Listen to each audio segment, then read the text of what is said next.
Morning students, welcome to our YouTube channel roots of civil engineering. आपके अपने YouTube channel roots of civil engineering पे आपका स्वागत है। राजस्थान जीके एमसीक्यू बैच अपना कंटिन्यू रनिंग में है। राजस्थान जीके एमसीक्यू बैच, जिसमें आज हम आपके लिए लेकर आए हैं फायरमैन सीधी भर्ती 2021। जो फायरमैन की वैकेंसी आई थी 2021 में, उसका एग्ज़ाम हुआ है 24/1/2022 को ये एग्ज़ाम कंडक्ट हुआ है। इसमें हम राजस्थान जीके से रिलेटेड जितने भी क्वेश्चंस हैं उनको हम देखेंगे। राजस्थान जीके से रिलेटेड ये भर्ती RSMSB बोर्ड द्वारा आयोजित है। ठीक है, क्वेश्चन नंबर फर्स्ट देखते हैं राजस्थान जीके का। अगर आप चैनल पर नए हो तो चैनल को सब्सक्राइब कीजिए, और अगर आपको हमारे लेक्चर्स पसंद आ रहे हैं तो वीडियो को लाइक कीजिए। क्वेश्चन नंबर फर्स्ट, निम्नलिखित में से कौन हल्दीघाटी के युद्ध में महाराणा प्रताप की तरफ से युद्ध में शामिल हुआ? महमूद लोदी, हसन खां मेवाती, हकीम खां सूर या मेदिनी राय? अब कौन शामिल हुआ है ये देखते हैं। तो महाराणा प्रताप की तरफ से जो हल्दीघाटी का युद्ध हुआ है, हल्दीघाटी का युद्ध, तो महाराणा प्रताप की तरफ से हकीम खां सूर शामिल हुए हैं। Option number C correct answer हो जाएगा। अब हल्दीघाटी के युद्ध के बारे में जानकारी कर लेते हैं। हल्दीघाटी का युद्ध, हल्दीघाटी का युद्ध कब हुआ? 18 या 21 जून 1576। किस किस के बीच में? अकबर वर्सेस महाराणा प्रताप। अब हल्दीघाटी का युद्ध का जो वर्णन है ये किसने किया है? एक इतिहासकार हैं बदायूनी। इन्होंने हल्दीघाटी युद्ध का आंखों देखा वर्णन किया है, इतिहासकार बदायूनी। महाराणा प्रताप के सेनापति कौन थे हल्दीघाटी के युद्ध में? हकीम खां सूर। कौन थे? हकीम खां सूर, ये सेनापति थे। ठीक है, और अकबर की तरफ से जो सेनापति थे वो थे महाराजा मान सिंह। ठीक है, तो यहाँ पे option number C correct answer हो जाएगा। नेक्स्ट क्वेश्चन देखते हैं, क्वेश्चन नंबर सेकंड। सुमेलित कीजिए, पर्यटन स्थल है और स्थान एवं शहर है। सुमेलित करवा रहा है। ठीक है, तो सोनी जी के नसिया, 84 खंभों की छतरी, बड़ा बाग और सुनहरी कोठी, ये चार हैं, इनको हमें सुमेलित करना है। तो सोनी जी की नसिया कहाँ पे है? सोनी जी की नसिया है अजमेर में। ठीक है, 84 खंभों की छतरी बूंदी, बड़ा बाग जैसलमेर, और सुनहरी कोठी है टोंक जिले में। तो इसका अकॉर्डिंग आप सुमेलित कर लीजिए। Option number B correct answer हो जाएगा। फर्स्ट का थर्ड, सेकंड का फोर्थ, थर्ड का सेकंड और फोर्थ का first. Next question, question number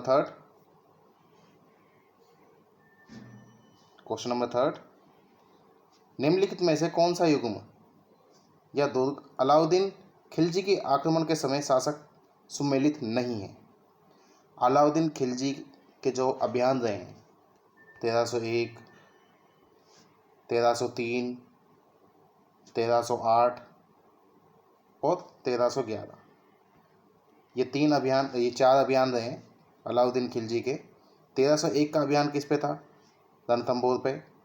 जिसका शासक कौन था? हमीरदेव चौहान, बिल्कुल सही है। 1303 का जो अभियान किया था अलाउद्दीन खिलजी ने, वो किया था चित्तौड़ का अभियान। चित्तौड़ के शासक उस समय राणा रतन सिंह थे, तो ये भी सही है। सिवाना, जो सिवाना है, सिवाना पे जो अभियान किया था अलाउद्दीन खिलजी ने, वो किया था 1308 ईस्वी में। 1308 ईस्वी में जो सिवाना का शासक है ये मालदेव नहीं था। सिवाना का शासक मालदेव नहीं था। सिवाना भी जालोर के अंडर आता था। किसके? जालोर के अंडर। और इनके शासक कौन थे? कानड़देव चौहान। ठीक है, यही शासक थे सिवाना के, यही शासक थे जालोर के। लेकिन एक चीज़ नोट कीजिए कि जो सिवाना दुर्ग है इसके रक्षक थे उस टाइम शीतल देव, जिन्होंने अलाउद्दीन खिलजी के साथ युद्ध किया था वो कौन थे? शीतल देव। ठीक है, तो यहाँ पे ऑप्शन सी इनकरेक्ट हो जाएगा, ऑप्शन सी इनकरेक्ट हो जाएगा। ये पूछ रहा है कि कौन सा सुमेलित नहीं है, तो अपना करेक्ट आंसर क्या हो जाएगा? Option number C. अब देखिए, जो चित्तौड़ का पहले रणथंभौर का अभियान था 1301 ईस्वी का, अलाउद्दीन खिलजी का। तो अलाउद्दीन खिलजी को से जो नेतृत्व किया था वो इनके दो सेनापति थे, एक तो उलुग खां और एक नुसरत खां। युद्ध का जो कारण था, रणथंभौर युद्ध का कारण क्या था कि हमीरदेव चौहान ने दो मंगोल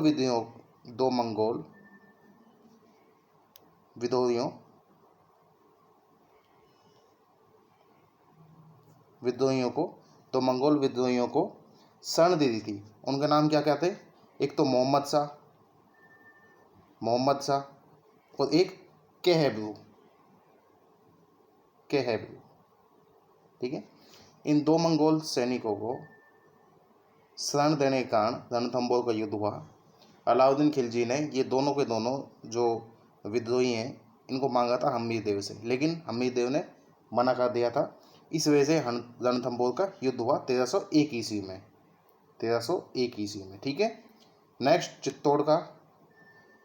चित्तौड़ का जो युद्ध है 1303 ईस्वी का हुआ है, और ये चित्तौड़ का प्रथम साका था, पहला साका, जिसमें जोहर किसने किया था? रानी पद्मनी ने। किसने किया था?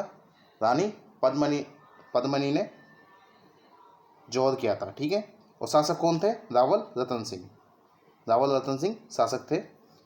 सिवाना पे अभियान था, ये हुआ था 1308 ईस्वी को, 2 जुलाई 1308 ईस्वी को। ठीक है, और जालोर का युद्ध कब हुआ? 1311 ईस्वी को। ठीक है, तो यहाँ पे option number C correct answer हो जाएगा। नेक्स्ट क्वेश्चन देखते हैं, क्वेश्चन नंबर 4।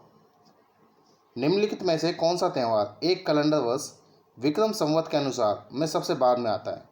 होली, गणगौर, रक्षाबंधन या कृष्ण जन्माष्टमी? अब देखिए, सब त्योहारों को देख लेते हैं, कौन सा त्यौहार कब आता है। होली कब आती है? फाल्गुन माह में। ठीक है, गणगौर आती है चैत्र माह में, चैत्र शुक्ल तृतीया को। ठीक है, रक्षाबंधन आता है शुक्ल पूर्णिमा को, श्रावण शुक्ल पूर्णिमा को रक्षाबंधन आता है। ठीक है, और कृष्ण जन्माष्टमी ये आती है भाद्र महीने में, भादु का महीना, भाद्रपद। ठीक है, तो यहाँ क्वेश्चन पूछा गया है कि निम्नलिखित में से कौन सा त्यौहार एक कैलेंडर वर्ष विक्रम संवत के अनुसार सबसे बाद में आता है? तो सबसे बाद में कौन सा आएगा? मैंने आपको सारे वहाँ बता दिए, सबसे बाद में आएगा Holi. Option number A correct answer हो जाएगा। नेक्स्ट क्वेश्चन देखते हैं, क्वेश्चन नंबर 5। राजस्थान राज्य मानव अधिकार आयोग के अध्यक्ष एवं सदस्यों की चयन समिति में निम्नलिखित में से कौन नहीं होता? मुख्यमंत्री, विपक्ष का नेता, गृह मंत्री या राज्यपाल? ये 4 ऑप्शन है अपने पास। अब जो चयन समिति है राजस्थान राज्य मानव अधिकार आयोग की चयन समिति, ये चयन समिति का जो गठन है वो कौन करता है? राज्यपाल। लेकिन इस चयन समिति में कौन कौन शामिल होते हैं? राज्यपाल इस चयन समिति में शामिल नहीं होता, तो option number D correct answer हो जाएगा अपना। अब लेकिन शामिल कौन कौन होते हैं? एक तो होता है विधानसभा का अध्यक्ष, सीएम, विधानसभा अध्यक्ष और गृह मंत्री और विपक्ष के नेता, ये 4 शामिल होते हैं राज्य मानव अधिकार आयोग के समिति में, जिसका गठन कौन करता है? राज्यपाल करता है, लेकिन राज्यपाल खुद शामिल नहीं होता इस चयन समिति के अंदर। तो option number D correct answer हो जाएगा अपना क्वेश्चन नंबर 5 के लिए। नेक्स्ट क्वेश्चन देखते हैं, क्वेश्चन नंबर 6। विख्यात लोक नाटककार नानूराम किस ख्याल से संबंधित है? शेखावटी ख्याल, जयपुर ख्याल, तुर्रा ख्याल या कुचामनी ख्याल? ये संबंधित हैं किससे भाई? शेखावटी से हैं, जयपुर से हैं ये हैं शेखावटी ख्याल से। किससे? Option number A correct answer हो जाएगा। जो नानूराम है ये शेखावटी ख्याल से संबंधित है, तो option number A correct answer हो जाएगा। नेक्स्ट क्वेश्चन देखते हैं, क्वेश्चन नंबर 7।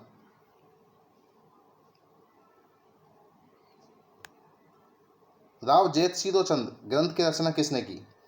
बीटू सूजा, केशवदास, कर्णीदान या वीरभान? राव जेतशीरोचंद के लेखक कौन है या किसने रचना की है राव जेतशीरोचंद की? तो इसकी रचना की है बीटू सूजा ने। किसने?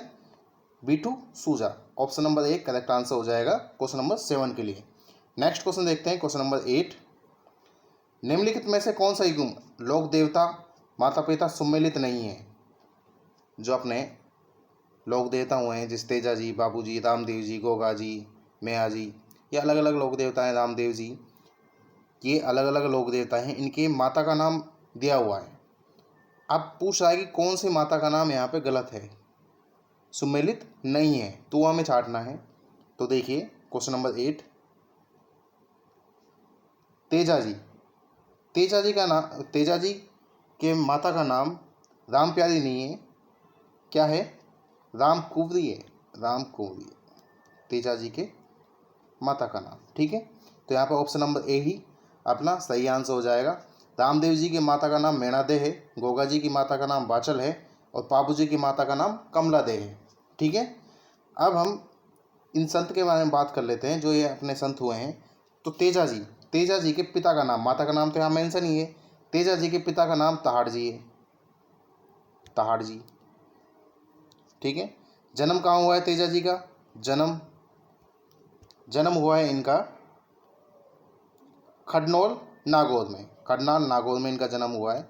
खडनाल नागौर में इनका जन्म स्थान है। ठीक है, नेक्स्ट रामदेव जी।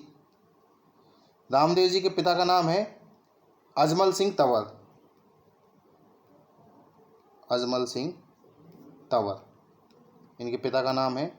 माता का नाम मैणा देही। इनका जन्म स्थान क्या है? जन्म स्थान रामदेव जी का बाड़मेर। रामदेव जी का जन्म स्थान क्या है? बाड़मेर। और बाड़मेर में भी कहाँ हुआ है? उड़ुक समेर एक जगह है, उड़ुका समेर जगह के नाम है बाड़मेर में। इस जगह रामदेव जी का जन्म हुआ है। नेक्स्ट पापू जी के माता का नाम कमला दे और पिता का नाम धांधल राठौड़। पिता का नाम क्या है? धांधल राठौड़। ठीक है, जन्म कोलू गांव फलोदी जोधपुर में इनका जन्म स्थान है। ठीक है, अब गोगा जी के बारे में बात कर लेते हैं। गोगा जी के पिता का नाम है जेवर सिंह इनके पिता का नाम है। माता का नाम बाछल देवी। और जन्म स्थान कहाँ है गोगा जी का? ददरेवा चूरू जिले में। ठीक है, तो इस क्वेश्चन का करेक्ट आंसर क्या हो जाएगा? Option number A Teja ji. Next question number 9। सुमेलित कीजिए संप्रदाय है और उनकी प्रमुख पीठ, इनको हमको सुमेलित करना है। विश्नोई संप्रदाय है, जो विश्नोई संप्रदाय है इसकी प्रमुख पीठ कहाँ है? इसकी प्रमुख पीठ है मुकाम तलवा बीकानेर में। कहाँ पे? मुकाम तलवा बीकानेर में। जसनाती संप्रदाय, इनकी प्रमुख पीठ है कतियासर बीकानेर में। दादूपंथी जो संप्रदाय है इनकी प्रमुख पीठ है नरेना जयपुर में। और राम स्नेही संप्रदाय की प्रमुख पीठ कहाँ है? सिंगतल। ठीक है, ये 4 प्रमुख पीठ हो गई। अब जो ये संप्रदाय हैं इनके बारे में हम चर्चा करने से पहले इस क्वेश्चन को हम सम्मिलित कर लेते हैं। तो फर्स्ट का फोर्थ, सेकंड का फर्स्ट, सेकंड का फर्स्ट, थर्ड का सेकंड और फोर्थ का third. Option number C correct answer हो जाएगा इस क्वेश्चन के लिए। अब विश्नोई संप्रदाय है, जो विश्नोई संप्रदाय है इसके संस्थापक कौन है? जाम्बोजी। ठीक है, जाम्बोजी को क्या कहा जाता है? विष्णु का अवतार या फिर वैज्ञानिक संत, इन्हें वैज्ञानिक संत भी कहा जाता है। ठीक है, अब संत जाम्बोजी के जो उपदेश स्थल है उसे क्या कहते हैं? जो जाम्बोजी है, संत जाम्बू जी। इनका जो उपदेश स्थल है वो कहलाता है साथरिया। क्या कहलाता है? साथरिया। अब जसनाती संप्रदाय, जसनाती संप्रदाय के संस्थापक कौन थे? जसनाथ जी, जसनाथ जी, जसनाथ जी और इनका जन्म कहाँ हुआ है? कत्यासर बीकानेर में, कत्यासर बीकानेर में इनका जन्म स्थान है। गुरु कौन थे? गोरखनाथ। जसनाथ जी के गुरु कौन थे? गोरखनाथ। ठीक है। और जो इनके उपदेश हैं, जसनाथ जी के जो उपदेश हैं, जसनाथ जी के जो उपदेश हैं वो किस ग्रंथ में है? दो ग्रंथ में संग्रहित है। एक ग्रंथ का नाम है सिम्बूदड़ा और दूसरे ग्रंथ का नाम है कोड़ा। ये दो ग्रंथ हैं जिनमें जसनाथ जी के जो उपदेश हैं ये सम्मिलित हैं। अब नेक्स्ट, दादूपंथी। दादूपंथी जो संप्रदाय है इसके संस्थापक कौन है? तो संत दादू दयाल, संत दादू दयाल जी। ठीक है। और संत दादू दयाल का जन्म कहाँ हुआ है? तो जन्म हुआ है अहमदाबाद गुजरात में, अहमदाबाद गुजरात के अंदर संत दादू दयाल जी का जन्म हुआ है। इनका उपनाम क्या है? तो संत जो दादू हैं इनको कहते हैं राजस्थान का कबीर। क्या कहते हैं? राजस्थान का कबीर, कबीर। ठीक है। अब इनके जो उपदेश हैं वो किस में हैं? जो इनके उपदेश हैं, संत दादू जी के उपदेश हैं, इनको हम कहते हैं दादूवाणी। क्या कहते हैं? दादूवाणी, दादूवाणी। और इनके सत्संग को कहते हैं अलग दरीबा। सत्संग को क्या कहते हैं? अलग दरीबा। ठीक है। इनके प्रमुख शिष्य कौन है? जो संत हैं अपने दादू, संत दादू के जो प्रमुख शिष्य हैं वो कौन कौन से हैं? एक तो है जैसे गरीबदास जी, गरीबदास जी, मिस्किन दास, रज्जब जी, रज्जब जी, सुंदरदास जी, जगन्नाथ जी। ये सभी संत रहे हैं, दादू के शिष्य रहे हैं, संत दादू के शिष्य रहे हैं। अब नेक्स्ट बात कर लेते हैं राम स्नेही संप्रदाय की। राम स्नेही संप्रदाय के संस्थापक का नाम क्या है? रामचरण जी, रामचरण जी। कुछ अन्य पीठ भी हैं, ये तो प्रमुख पीठ थी जो इस क्वेश्चन में पूछी गई थी। अब जो अन्य पीठ हैं जैसे कि रैण शाखा, रैण शाखा और सिंगतल शाखा और एक खेड़ापा शाखा। जो रैण शाखा है इसके प्रवर्तक कौन है? संत दरियाव जी। सिंगतल शाखा के प्रवर्तक है संत हरिराम दास जी। और खेड़ापा शाखा इसके प्रवर्तक हैं रामदास जी। ठीक है। तो मैंने डिटेल से बात कर ली है संप्रदाय के बारे में। नेक्स्ट क्वेश्चन देख लेते हैं, question number 11। Question number 11, Munshi Devi Prasad ने किसको राजस्थान का अबुल फजल की संज्ञा दी है? मुंशी देवी प्रसाद ने किसको राजस्थान का अबुल फजल की संज्ञा दी है? मोनोत नैन्सी, सूर्यमल मिश्रण, कर्णेलाल सेठिया, विजयनाथ देता। तो मुंशी देवी प्रसाद ने मोनोत नैन्सी को राजस्थान का अबुल फजल की संज्ञा दी है। अब मोनोत नैन्सी किसके दीवान थे? ये दीवान थे मारवाड़ शासक जसवंत सिंह प्रथम के, जसवंत सिंह प्रथम के। और इन्होंने, मोनोत नैन्सी ने कौन कौन सी पुस्तकें लिखी हैं? मोनोत नैन्सी दी ख्यात, मोनोत नैन्सी दी ख्यात और मारवाड़, मारवाड़ की परगना रिविगत। ये सभी, ये दोनों पुस्तक किसने लिखी है? मोनोत नैन्सी ने। नेक्स्ट क्वेश्चन देख लेते हैं, क्वेश्चन नंबर 12, राजस्थान के किस भाग में मिश्रित पतझड़ वन पाए जाते हैं? उदयपुर, चित्तौड़, सिरोही, बूंदी, जोधपुर, जैसलमेर, बीकानेर, बाड़मेर, डूंगरपुर, बांसवाड़ा, प्रतापगढ़, झालावाड़, अलवर, जयपुर, चूरू और झुंझुनू। तो जो मिश्रित वन पाए जाते हैं वो पाए जाते हैं उदयपुर, चित्तौड़, सिरोही और बूंदी में। ठीक है। राजस्थान के किस भाग में पाए जाते हैं मिश्रित पतझड़ वन? उदयपुर, चित्तौड़, सिरोही और Bundi. Next question, question number 13, किस चित्र शैली में पशु पक्षियों की बहुतायत रहती है?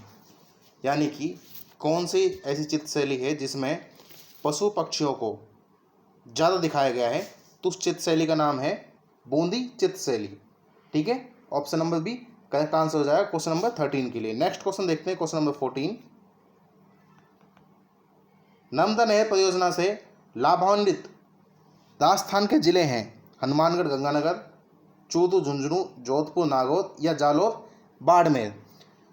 अब जो नर्मदा नहर है इससे राजस्थान के 2 जिले लाभ उठाते हैं, वो हैं जालौर और Barmer. Option number D correct answer हो जाएगा क्वेश्चन नंबर 14 के लिए। नर्मदा नहर परियोजना 2 स्टेट की है, एक तो गुजरात की है और एक अपने राजस्थान की है, गुजरात प्लस राजस्थान। ठीक है, नर्मदा नहर परियोजना पर कौन कौन सी पद्धति आवश्यक कर दी गई हैं सिंचाई पद्धति? एक तो फव्वारा और एक बूंद बूंद, ये दोनों सिंचाई पद्धति आवश्यक कर दी गई हैं नर्मदा नहर परियोजना पे।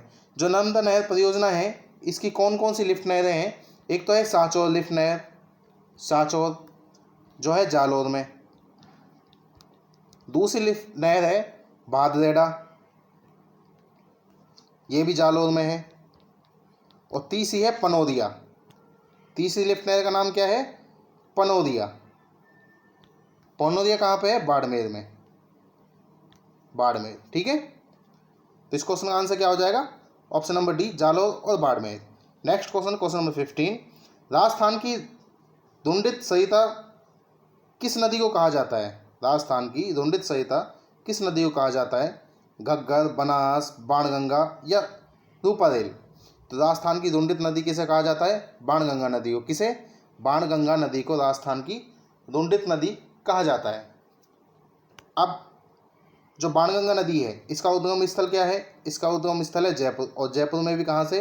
बैराट से। कहाँ से? बैराट से। ठीक है, जो बाणगंगा नदी है इसका अपवाद क्षेत्र क्या है? अपवाद क्षेत्र जयपुर, दौसा और भरतपुर, इन 3 जिलों में बाणगंगा नदी बहती है, जयपुर, दौसा और भरतपुर। जो बाणगंगा नदी है इसकी सहायक नदियाँ कौन कौन सी है? बाणगंगा नदी की सहायक नदियाँ, तो बाणगंगा नदी की सहायक नदियाँ हैं सूरी, सवान, पलासन और गोमती नाला, गोमती नाला। बाणगंगा नदी का उपनाम क्या क्या है? तो बाणगंगा नदी को कहा जाता है अर्जुन की गंगा, अर्जुन की गंगा और ताला नदी, और एक क्वेश्चन में ही पूछ लिया है धुंडित नदी। बाणगंगा नदी है इस पर 2 बांध बने हुए हैं, एक तो है भरतपुर में और दूसरा है जयपुर में। भरतपुर में कौन सा बांध है? अजान बांध, अजान बांध भरतपुर में है, और जयपुर में कौन सा है? रामगढ़ बांध। ठीक है, तो बाणगंगा नदी के बारे में जो मोटी मोटी बातें थी मैंने आपको बता दी हैं। तो इस क्वेश्चन के लिए आंसर क्या हो जाएगा? Option number B. Next question, question number 16, question number 16, लोकनाट्य रूप रम्मत किस क्षेत्र से संबंधित है? भरतपुर, मेवाड़, बीकानेर या धौलपुर और करौली? क्वेश्चन नंबर 16, लोकनाट्य रूप रम्मत किस क्षेत्र से संबंधित है? तो ये संबंधित है बीकानेर से। जो रम्मत है कहाँ की है? बीकानेर जिले की, राजस्थान के बीकानेर जिले से संबंधित है रम्मत। Next question, question number 17, Rajasthan के किस भाग में शुष्क खेती प्रचलित है? पूर्वी भाग, दक्षिण भाग, दक्षिण पूर्वी भाग या पश्चिम भाग? अब आप राजस्थान का जब मैप देखोगे तो आपको खुद पता लग जाएगा, ये उत्तर, दक्षिण, पूर्व और ये पश्चिम। ठीक है, तो आपको ये अच्छे से पता लग जाएगा जो रेगिस्तान है वो किस में है, किस डायरेक्शन में है? पश्चिम में। तो शुष्क खेती भी कहाँ होगी? पश्चिम भाग में ही होगी। ऑब्वियसली सी बात है कि जब जो शुष्क जलवायु खंड अपना पश्चिम में ही स्थित है, राजस्थान के पश्चिम में ही स्थित है, रेगिस्तान भी पश्चिम में स्थित है, और रेगिस्तान है तो इस वजह से क्या है, वहाँ पर जलवायु खंड कैसा है? वहाँ पर शुष्क और अर्ध शुष्क है। जब वहाँ पर जलवायु खंड ही शुष्क है तो खेती भी कैसी होगी? वहाँ पर शुष्क होगी। तो राजस्थान के पश्चिम भाग में शुष्क खेती प्रचलित है। तो option number D correct answer हो जाएगा क्वेश्चन नंबर 17 के लिए। क्वेश्चन नंबर 18 देखते हैं, निम्नलिखित में से कौन सा युग्म वाद्य यंत्र प्रकार सम्मिलित नहीं है? बपंग, तत्, तासा, अवनद, सिंगी, सुशिर और नड घंट। तो बपंग है जो तत्वाद्य यंत्र है, बिल्कुल सही। तासा है जो अवनद वाद्य यंत्र है, बिल्कुल सही। सिंगी है जो सुशिर वाद्य यंत्र है, ये भी सही है। और जो नड है ये घन वाद्य यंत्र नहीं है, ये है सुशिर वाद्य यंत्र। जो नड कौन सा है? सुशिर वाद्य यंत्र। ठीक है, तो option number D correct answer हो जाएगा क्वेश्चन नंबर 18 के लिए। ऑप्शन नंबर डी, नड घन वाद्य यंत्र नहीं है, नड क्या है, सुशील वाद्य यंत्र है। Next question, question number 19, question number 19, निम्नलिखित संतों में से किसने अपने लेखन में मेवाती बोलियों का प्रयोग नहीं किया? लालदास जी, चरणदास जी, सुंदरदास जी और सैजोबाई। कौन से ऐसे संत हुए हैं जिन्होंने मेवाती भाषा का, मेवाती जो बोली है, मेवाती बोली कहाँ बोली जाती है? अलवर और भरतपुर के एरिया में, अलवर और भरतपुर में। तो ऐसे कौन से संत हैं जिन्होंने मेवाती बोली का प्रयोग नहीं किया है? तो वो संत कौन से हैं? Sant Sundardas ji. Option number C correct answer हो जाएगा क्वेश्चन नंबर 19 के लिए। नेक्स्ट क्वेश्चन, क्वेश्चन नंबर 20, निम्नलिखित में से कौन मराठा आक्रमण के खिलाफ हुडा सम्मेलन से जुड़े थे? महाराणा जगत सिंह, सवाई जय सिंह, महाराणा जसवंत सिंह और महाराजा अभय सिंह। तो कौन कौन थे हुडा सम्मेलन में, कौन कौन सम्मिलित हुए थे? महाराणा जगत सिंह सेकंड बिल्कुल थे, सवाई जय सिंह भी थे, महाराजा जसवंत सिंह सेकंड ये नहीं थे, महाराजा अभय सिंह भी थे। तो अपना कौन कौन से हो गए? महाराणा जगत सिंह सेकंड हो गए, सवाई जय सिंह और महाराजा अभय सिंह, ये सभी हुडा सम्मेलन में सम्मिलित हुए थे। तो option number C correct answer हो जाएगा क्वेश्चन नंबर 20 के लिए। नेक्स्ट क्वेश्चन, क्वेश्चन नंबर 21, निम्नलिखित में से कौन सा युग्म आरटीडीसी के होटल का नाम स्थान सुमेलित नहीं है? कजरी उदयपुर, मूमल जैसलमेर, खादिम अजमेर या ढोला मारू जोधपुर। देखिए कजरी उदयपुर में है, बिल्कुल सही। मूमल होटल है जो जैसलमेर में है, बिल्कुल सही। खादिम अजमेर में है। ढोला मारू, लेकिन जो ढोला मारू है ये कहाँ पे स्थित है? यह है बीकानेर में। कहाँ? बीकानेर में। ढोला मारू कहाँ पे स्थित है? बीकानेर में। ठीक है, तो इस क्वेश्चन के लिए option number D correct answer हो जाएगा क्वेश्चन नंबर 21 के लिए। आज के हमारे क्वेश्चंस यही समाप्त होते हैं। जो ये फायरमैन वैकेंसी थी 2021 में जिसका एग्जाम कंडक्ट हुआ था, इसमें राजस्थान जी के संबंधित लगभग 21 क्वेश्चंस थे जिनका मैंने डिटेल में आपको सॉल्यूशन करा दिया है।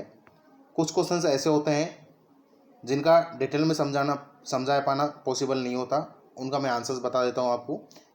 वैसे ऐसा कोई भी क्वेश्चन नहीं है, लेकिन कई बार क्या है कि समय ज़्यादा हो जाता है। क्वेश्चन 21 है लेकिन वीडियो 1 घंटे की बन जाए तो उससे बेटर नहीं है, उससे बेनिफिट नहीं होगा। क्यों? क्योंकि ज़्यादा फैक्ट नहीं बताने चाहिए। लगभग मैं इजी गोइंग में ही जो क्वेश्चन संबंधित फैक्ट हैं जो प्रीवियस ईयर में पूछे गए हैं उन्हीं फैक्ट को मैं आपके सामने रखता हूँ, जिससे क्या होगा कि आपके 15 क्वेश्चन नहीं, आपके 75 क्वेश्चन, 60 क्वेश्चन, इन्हीं 20 क्वेश्चन से लगभग 100 क्वेश्चन आपके सॉल्व हो जाएंगे। इन फैक्ट्स को मैं आपके सामने रखता हूँ। और एक नई चीज़, एक अपने जो यूट्यूब चैनल है रूट्स ऑफ सिविल इंजीनियरिंग, इसमें हमने एक बैच और चालू किया है जिसमें हम आरबीएससी की जो बुक्स हैं इनको हम चैप्टर वाइज सॉल्व करा रहे हैं। जैसे कि हमने अभी जो बैच स्टार्ट करा था उसमें 6th क्लास की एक किताब है जो राजस्थान अध्ययन की है, जिसका नाम क्या है? हमारा राजस्थान। पुस्तक नाम क्या है? हमारा राजस्थान। तो उस लेक्चर को आप जाके देख सकते हो, क्योंकि रीट 2022 के जो विद्यार्थी जो मेन एग्ज़ाम देंगे, आपको अच्छे से पता होगा कि इस बार भी आपका जो एग्ज़ाम में जो क्वेश्चन सेट हुए हैं ये 6 to 10 की बुक्स में से ही सेट हुए हैं, और 6 to 10 की बुक्स में से ही मैटर आएगा आपके। बेटर है आप एक गाइड प्रेफर ना करके अगर आप 6 to 10 की बुक्स की तरफ ही मूव करें, क्योंकि आपका सिलेक्शन उन्हीं के बेस पर है, उन्हीं बुक्स के बेस पर है। तो मैं आपसे यही बोलूँगा कि जो रीट के विद्यार्थी हैं, खासकर रीट 2022 के विद्यार्थी जिनका एग्ज़ाम जनवरी 2023 में कंडक्ट होना संभावित है, वो कृपा करके 6 to 10 की बुक्स का ही अध्ययन करें। इन बुक्स में जो मैटर है वो सफिशिएंट है, मोर देन सफिशिएंट है। आप क्वेश्चन उठा के देखो, बुक्स उठा के देखो, तो आपको पता लग जाएगा। ठीक है, तो आज का लेक्चर हम यहीं समाप्त करते हैं। बाकी मिलते हैं हम नए पेपर के साथ। एक नए कल के लेक्चर में नए पेपर के साथ मिलते हैं। तो आज के लिए इतना ही। Thank you.